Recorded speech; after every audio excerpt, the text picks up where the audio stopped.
Ferdi Pratama ini ya kan, dia kan udah narkoba lintas negara nih, jadi sampai saat ini kan masih sulit nangkep. Kira-kira gimana sih yang membuat dia tuh sulit gitu untuk ditangkap? Dari abang sendiri mungkin bisa ini ya. Oke, selamat malam, saya Dr. Firman Chandra. Ada 3 jenis kejahatan yang secara historical ini dimulai dari zaman dulu sebenarnya, dari zaman Al Capone, mulai dari narkotika, judi, prostitusi. Itu adalah kejahatan konvensional dan akan ada mungkin sampai kiamat, karena memang itu kejahatan yang basic sebenarnya. Dan mayoritas adalah uang-uang yang tidak jelas, makanya banyak bank yang tidak menerima uang dari hasil tindak pidana konvensional tadi, baik judi, kemudian narkotika, dan prostitusi. Dan namanya kegiatan ilegal, pasti yang akan ketangkep majority adalah kurir, end user, mungkin bandar yang kecil, tapi bandar yang atau penjual dari narkotika yang kelas atasnya atau lintas negara agak sulit. Karena apa? Mereka punya jaringan yang masif, jaringan yang terstruktur, dan lintas negara. Mereka bisa ada di Indonesia, bisa ada di Malaysia, bisa ada di tempat lain. Jadi kesulitannya karena memang mereka memiliki kaki tangan yang banyak, dan pasti yang ketangkap adalah kaki tangannya terlebih dahulu, termasuk end user, termasuk pengguna di situ. Kalau bandar kelas satunya agak sulit. Kita contohkan saja di Kolombia, Pablo Escobar itu kan jadi musuh negara, akhirnya kan baru ketangkap gitu. Kalau masih sifatnya hanya kejahatan transnasional, agak sulit untuk ditangkap karena memang mereka dilindungi. Mereka memiliki kaki tangan yang sangat banyak. Bahkan bisa jadi si bandar yang pertama ini atau produsennya kita sebut gitu, mungkin tidak menikmati yang namanya narkotika tersebut karena mereka tahu itu merusak gitu. Jadi mereka pun sebenarnya tidak menggunakan narkotika mungkin. Akhirnya mereka hanya fokus ke bisnis jaringannya saja gitu, termasuk membawa narkotika dari satu negara ke negara lain. Dan dia remote, dia kontrolnya secara remote, tidak harus datang satu-satu seperti layaknya sebuah perusahaan atau korporasi yang harus dikontrol setiap saat. Dia justru akan menggunakan tangan yang banyak, dan jangan sampai dia yang kena. Makanya agak sulit kalau kejahatan konvensional tadi untuk ditangkap siapa sih biang sebenarnya gitu. Siapa yang produsennya, siapa yang tangan pertamanya, apapun. Karena pasti yang ditangkap semuanya itu adalah kaki tangan, kemudian barang buktinya, mungkin itu pun tidak signifikan juga. Kecuali kalau sudah dikatakan sebagai musuh negara, mungkin negara akan melakukan upaya do the best. Termasuk apa? Bekerja sama dengan Interpol. Kalau memang pelaku tersebut atau predikat crime-nya atau aktor intelektualnya itu ada di luar negeri, itu bisa kejadian untuk tertangkap. Namun kalau masih dianggap biasa saja, umumnya yang ketangkap hanya kurir, pengedar yang kelas kecil, dan end user dengan pasal di Undang-Undang Nomor 35 Tahun 2009 tentang narkotika. Jadi untuk kasusnya Zul ini kan ada kaitannya juga sama Ferdi Pratama itu ya. Nah terus selama beberapa bulan ini dia sempat dapat transferan nih dari si Ferdi itu, cuman sampai 8 bulan terus stop. Kemudian sekarang dia dimintai keterangan untuk menjadi saksi gitu. Kira-kira gimana tuh Bang untuk pendapat Abang sendiri nih, Zul itu mungkin bisa bicara bener apa enggak sih gitu, jujur Oke. apa gitu? Fakta yang itu harus digali oleh penyidik sebenarnya. Pertama, artis tersebut dijadikan saksi fakta dan dipanggil oleh Bareskrim. Tersangkanya siapa? Pertanyaan besarnya kan begitu. Tersangkanya sudah tertangkap tidak? Kalau sudah tertangkap, berarti integrated criminal justice systemnya sudah berjalan. Artinya apa? Sudah ada BAI yang merujuk kepada tersangka untuk dikembangkan. Apakah Ferdi Pratama ataupun siapa lagi nanti, itu adalah ujung dari kejahatan narkotika tersebut gitu. Tapi kalau tersangkanya sendiri belum ditangkap, bagaimana seseorang dijadikan saksi fakta? Itu kan berarti keluar dari aturan dogma dari hukum pidana sebenarnya. Kemudian penyidik dari Bareskrim dalam hal ini mungkin narkotikanya itu melihat adanya transferan dari Ferdi ke misalnya artis tersebut gitu. Betul nggak bahwa yang mentransfer itu adalah Ferdi Pratama tadi? Atau jangan-jangan orangnya Ferdi Pratama? Itu harus digali lagi sebenarnya oleh penyidik supaya alur dari peristiwa tindak pidana peredaran narkotika ini yang sedang di BAI atau difokuskan oleh Bareskrim itu bisa keluar tersangkanya siapa. Kemudian ada pengakuan hanya 8 bulan atau berapa bulan saja ditransfer. Harusnya ditelusuri lagi siapa yang mentransfer, dari rekening siapa. Saya tidak meyakini yang mentransfer adalah dari rekening misalnya Ferdi Pratamanya, bisa jadi dari orang lain gitu loh. Nah, orang lainnya saja dulu dikejar. Karena apa? Dia masuk ke turut sertanya. Tinggal nanti dilihat narkotikanya berapa gram. Kalau di atas 5 gram berarti sudah masuk ke pasal 114 ayat 2 Undang-Undang Nomor 35 tahun 2009. Dan ancamannya hukumannya seumur hidup atau pidana mati. Jadi harus ditelusuri dulu nih, disidik oleh bagian narkotika di Bareskrim sebenarnya, direktorat lebih tepatnya. Kalau memang betul kemudian rekening itu dari rekening nomor berapa, dari Indonesia banknya atau dari luar, berarti sudah saatnya memanggil yang namanya Interpol. Harus kerjasama karena rekening banknya dari bank luar misalnya, bukan bank yang ada di Indonesia, misal bank asing dari negara lain gitu. Itu harus ditelusuri. Yang berhak memiliki tupoksi untuk menelusuri itu Interpol. Interpol di negara tersebut misalnya, rekening banknya katakanlah misalnya dari Malaysia, berarti Interpol yang ada di Malaysia. Supaya apa? Kasus ini terbuka gitu loh. Unsur tindak pidananya di mana? Apakah penjualan narkotika atau sebenarnya hanya mentransfer saja dari satu rekening ke rekening yang lain? Berarti pasalnya bisa berbeda lagi nanti. Nah, itu yang harus ditelusuri dan itu tupoksi dari penyidik Bareskrim di Direktorat Narkotika.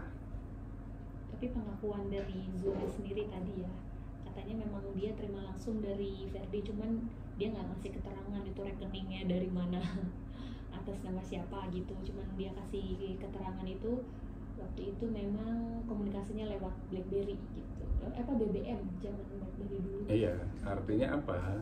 Itu mungkin kalau dia nggak pasti kan dia nggak mungkin ya bang ya, kalau dia nggak tahu kan transfer 4 juta itu dari mana gitu kan. Iya. Nggak mungkin dia nggak tahu. Nggak mungkin, itu artinya karena dari sengaja nutupin atau gimana?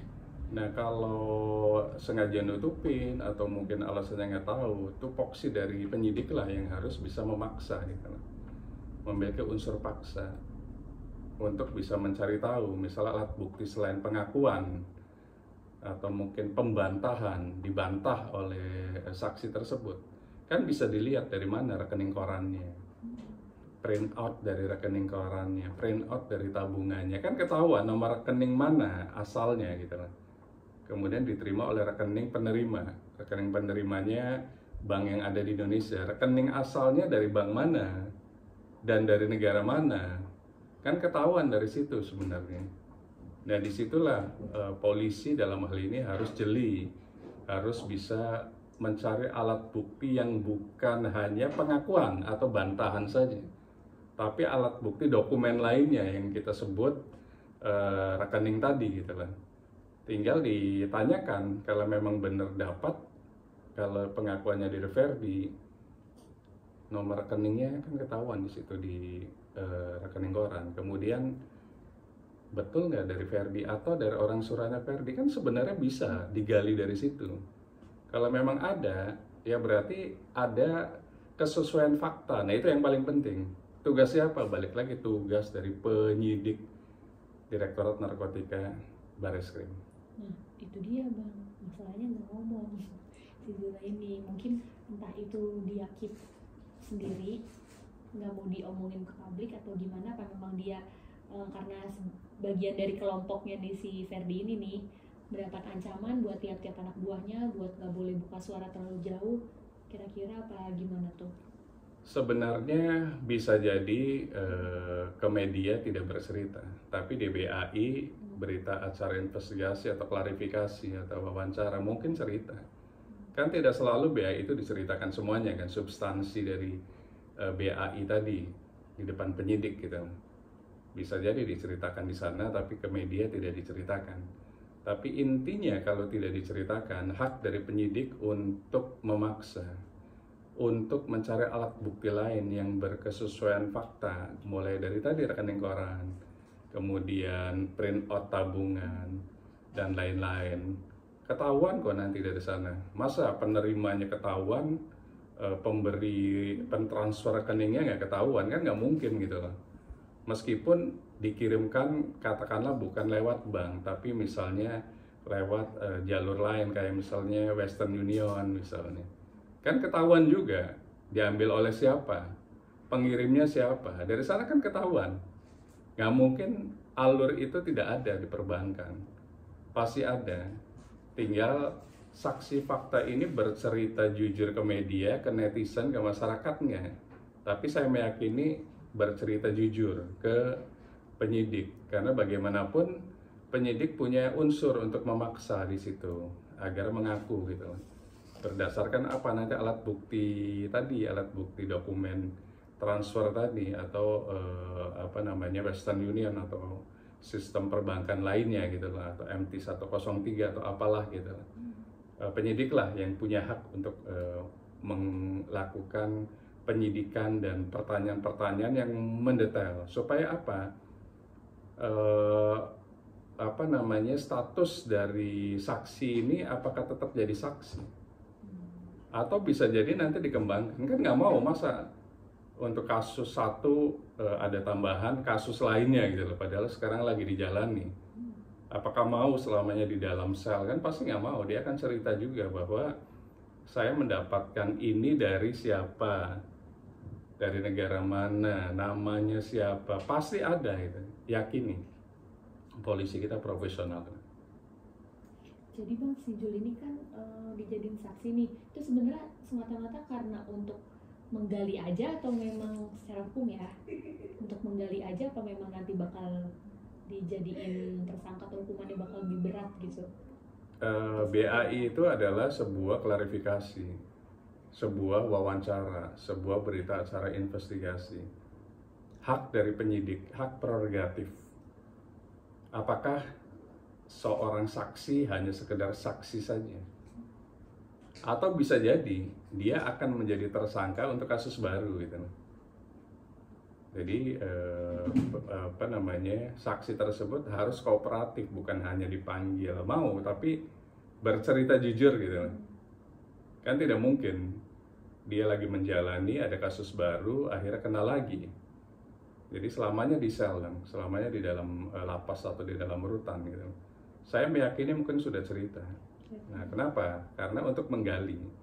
Tinggal apakah ini akan hanya sebagai saksi atau justru memberatkan, karena bisa jadi jangan-jangan ini pun peran utamanya ada gitu loh, bukan hanya sebagai saksi saja. Nah, disitulah peran penting dari saksi fakta untuk menjelaskan sedetail-detailnya dan sejujur-jujurnya. Karena kalau enggak, penyidik punya hak prerogatif untuk menaikkan status orang yang tadinya terlapor atau jadi saksi menjadi tersangka. Boleh saja.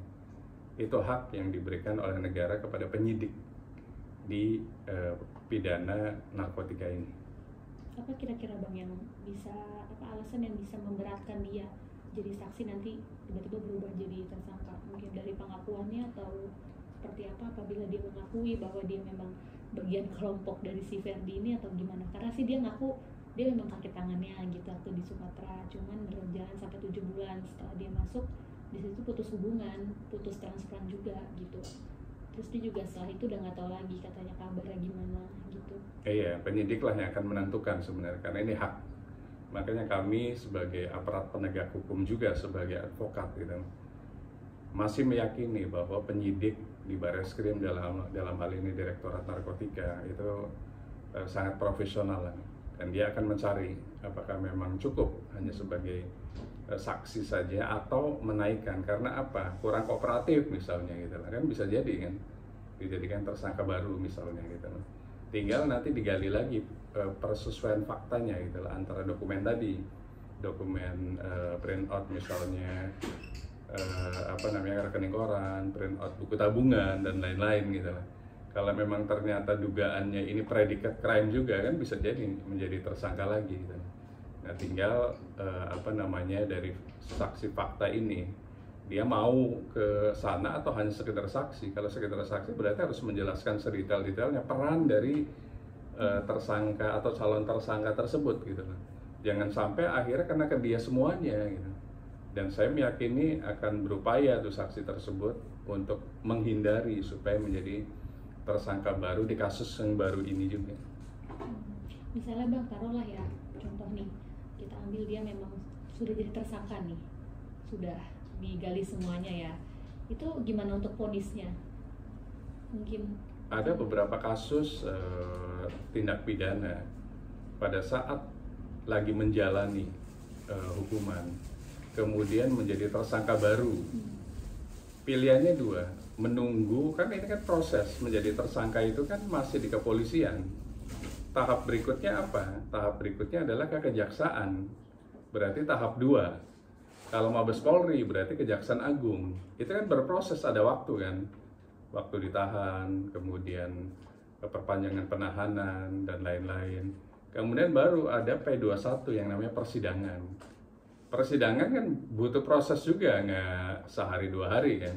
Ada dakwaan, ada eksepsi, ada putusan sela, ada saksi fakta, ada saksi ahli, ada saksi adecas, ada saksi acas, ada keterangan terdakwa, ada tuntutan, baru ada putusan kan begitu.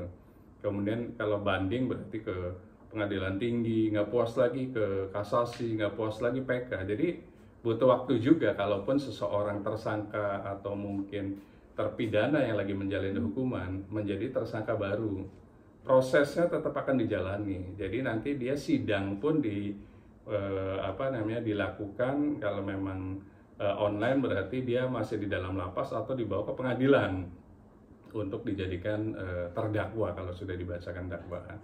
Kemudian apakah putusannya akan menunggu setelah dia lepas dulu di kasus pertama itu, atau nanti ditambahkan, itu bisa-bisa saja. Nanti itu hak prerogatif dari majelis hakim pengadilan negeri tersebut. Apakah digabungkan atau mungkin nunggu itu selesai dulu. Kan namanya hukuman kan ada namanya PB, pembebasan bersyarat. 2/3 kan, 2/3 bebas, masuk lagi kan bisa juga. Dan proses pengadilan kan tidak bisa sehari 2 hari kan, butuh berbulan-bulan gitu. Nah itu nanti putusan ada di majelis hakim, apakah di majelis hakim pengadilan negeri atau di pengadilan tinggi atau di Mahkamah Agung, itu hak dari majelis hakim. Dia kan 18 tahun divonis. Kan sudah menjalani kan, sudah menjalani hukuman misalnya, sebelum diputus 18 tahun kan sudah ditahan dulu, berarti dipotong masa penahanan. Kemudian setelah itu masuk ke remisi misalnya, kalau memang dia bisa, ada remisi umum, remisi khusus. Remisi umum berarti 17 Agustus, remisi khusus sesuai dengan keagamaannya. Kalau Muslim berarti Idul Fitri, non Muslim kalau Kristen misalnya Natal gitu. Kemudian 2/3-nya berapa? Jadi keluar misalnya berapa tahun lagi, nggak sampai 18 tahun, karena dipotong masa penahanan, dipotong remisi, dipotong 2/3, misalnya katakanlah dari 18 menjalani berapa? 10 tahun misalnya, ini contoh saja. Kemudian setelah 10 tahun baru diputus oleh pengadilan yang memiliki kekuatan hukum tetap, adanya di PK misalnya. PK kan berarti Mahkamah Agung, dan itu kan bisa jadi nanti setelah keluar PB pembebasan bersyarat masuk lagi ke dalam gitu. Kalau memang memiliki kasus baru tapi permasalahannya sama, yaitu peredaran narkotika. Berarti ada kemungkinan nih kalau misalnya dia ternyata terbukti bisa mempengaruhi vonisannya itu ya? Iya, makanya harus jujur, apapun harus dijelaskan supaya apa? Statusnya tetap menjadi saksi gitu. Karena bagaimanapun kan penyidik menggali gitu. Dia mencari siapa sih aktor intelektualnya. Tidak ujuk-ujuk saksi langsung menjadi tersangka. Tapi kalau misalnya tidak kooperatif saksi tersebut, kan hak prerogatif dari penyidik. Oh ternyata semuanya ada di Anda ya, kan bisa jadi tersangka. Kemudian baru ditingkatkan tahap 2 baru pengadilan gitu lah. Pengadilan pun ada pengadilan negeri, pengadilan tinggi, Mahkamah Agung pun ada 2, ada kasasi, ada PK. Bisa jadi dia mau gerasi ke presiden, gerasi lagi, jadi butuh berapa? Mungkin bisa jadi 10 tahun itu proses yang kedua gitu loh, kasus yang kedua. Baru setelah itu ditahan lagi setelah pembebasan bersyarat. Makanya lebih baik kooperatif gitu loh, jelaskan detail bahwa dia hanya sekedar saksi yang memang ujungnya adalah pelaku utamanya adalah si A yang masih di luar, agar si A menjadi tersangka, dia tetap selamanya jadi saksi meskipun masih di penyidikan, karena nanti akan dihadirkan juga di pengadilan sebagai saksi. Kalau dia udah jujur nih, kooperatif gitu, ada ini nggak bonus kayak pengurangan gitu bang? Kalau di karena dia udah jujur, kooperatif, ibaratnya mau ada info gitu ya. Di Indonesia itu ada namanya whistleblower. Jadi status whistleblower itu akan mempengaruhi credit point. Kan banyak tuh yang masuk ke dalam kemudian membawa lagi kasus orang lain, kan ada credit point. Tujuannya apa? Tujuannya adalah dia menginformasikan tindak pidana itu, predikat crime-nya, aktor intelektualnya itu bukan dia gitu, tapi orang lain. Otomatis kan aparat penegak hukum memiliki value, melihat dia tuh, oh ini punya value juga nih, membantu tugas penyelidikan dan penyidikan dari penyidik untuk mentersangkakan orang lain gitu. Otomatis kan ada credit point di situ gitu. Sehingga mungkin ada remisi misalnya jadi tambahan, yang tadinya remisi mungkin dapat sebulan ditambah jadi 6 bulan misalnya gitu. Itu kan balik lagi hak dari penyidik di situ kan, atau hak dari Kalapas misalnya untuk menambah karena ada prestasi membantu negara untuk membawa tersangka utama, karena tersangka utamanya ternyata bukan dia. Nah itu kan berarti sesuatu value yang akan diberikan oleh negara. Nah, oh dia punya benefit. Paling benefitnya adalah remisi dugaan saya, nanti remisinya ditambahkan.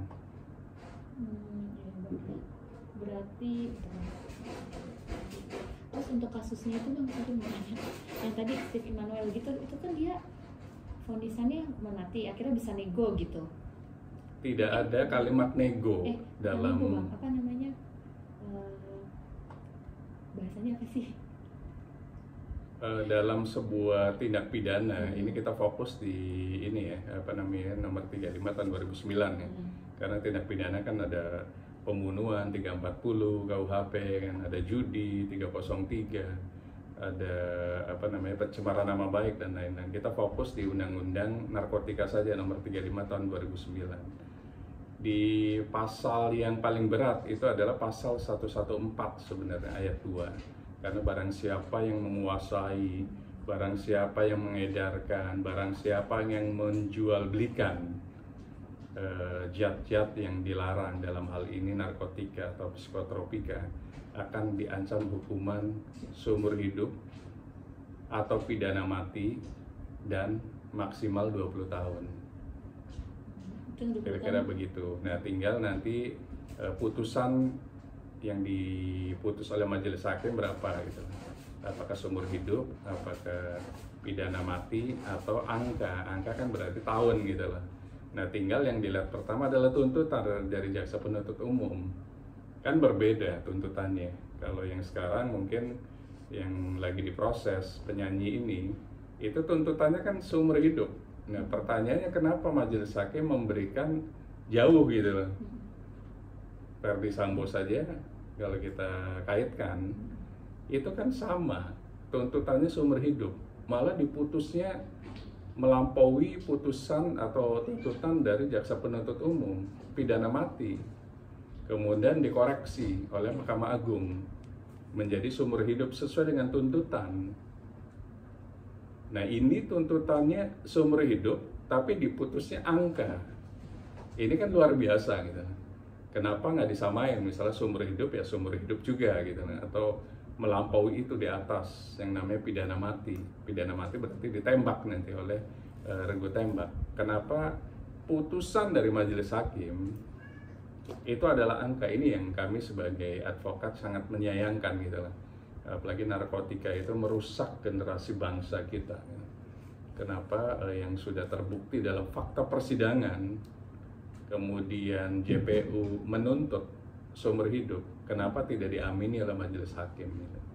Karena bagaimanapun terbukti bahwa ada dugaan sebagai pengedar, ada dugaan jual beli dari barang haram ini gitu. Nah, beda dengan kasus yang lainnya yang tidak ada alat bukti jual belinya. Kalau ini kan ada bukti transfer, bukti ngirim dan lain-lain, berarti kan jual beli alat-alat barang-barangnya kan. Nah, itu yang membedakan. Jadi semestinya diputus sama dengan tuntutan dari jaksa penuntut umum. Kenapa jauh sekali? Jadi memang kalau secara hukum kurang adil gitu nggak sih? Karena kurang apa? Tepat gitu ya? Kurang tepat. Karena jaksa itu sudah melihat fakta persidangan. Apa sih fakta persidangan? Keterangan saksi yang ada dalam persidangan gitu. Dan ahli pasti. Ahli pidana, ahli narkotika, dan ahli-ahli lainnya di situ gitu.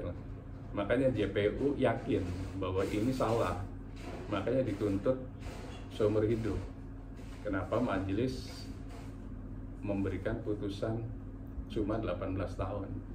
18 tahun kan berarti ada remisi-remisi, nanti suatu saat akan bebas. Kalau seumur hidup kan tidak mungkin bebas. Nah, itu yang membedakan. Karena apa? Ini kejahatan extraordinary, kejahatan yang luar biasa. Sama dengan korupsi, kejahatan HAM berat, kemudian terorisme. Kenapa putusannya angka gitu loh? Padahal JPU itu sudah membuat putusan pasti berdasarkan fakta persidangan, berdasarkan analisis yuridis gitu. Makanya berani menuntut seumur hidup. Tapi balik lagi, ini adalah kewenangan sebenarnya dari majelis hakim. Cuma patut disayangkan saja, karena apa? Narkotika itu merusak generasi bangsa kita.